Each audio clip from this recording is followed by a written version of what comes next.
Tekneyi ilk aldığımda 2 galon zehirli boya almıştım. 1 galonlu kullandım, 1 galon arttı. Şimdi bunu bu sene tekneye götüreceğim. Altını boyayacağım.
Arkadaşlar bu şekilde böyle malzemeleri götür getir biraz zorlanmaya başladım. Hoparlörler falan. Aklıma şöyle bir fikir geldi. Daha doğrusu başkasının aklına gelmiş. Ben de kendisini kopyalayacağım. Böyle bir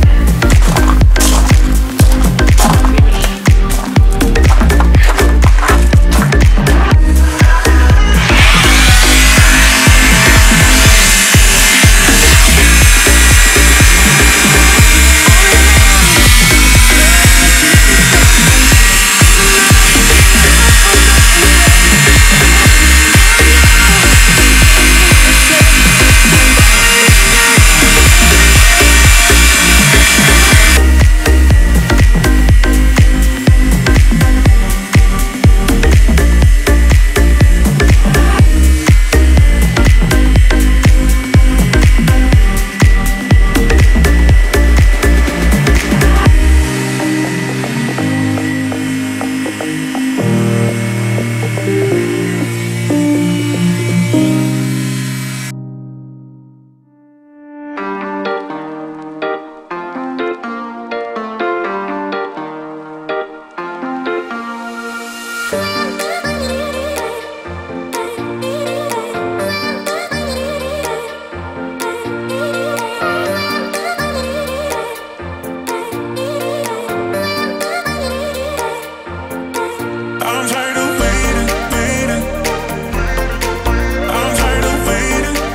Arkadaşlar açıkçası boya işi konusunda oldukça tecrübeli olduğumu söyleyebilirim. Bugüne kadar sayısız ev, araba, tekne, yani daha onlarca şey sayabilirim. Boyamadığım şey kalmadı. O yüzden yeri gelmişken yeni başlayan arkadaşlara bir küçük tavsiyede bulunabilirim. Şimdi boya işi yetenek gerektiren bir iş değil. Birçok kaynaktan nasıl boya yapılacağını öğrenebilirsiniz. Boyada önemli olan şey hazırlık. Yani bir yüzeyi boyaya hazırlamak. Fiberglass olsun, herhangi bir beton, demir. Eğer gerekli hazırlıkları yapmazsanız yapacağınız boya ne kadar kaliteli olursa olsun uzun bir süre gitmeyecektir. Yani paslı bir zemini gerekli hazırlıkları yapmadan boyarsanız bir süre sonra alttan pas çıkar.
Şimdi arkadaşlar diyorsunuz ki ulan manyak gece vakti boya mı yapıyor? Ya başka çaremiz yok.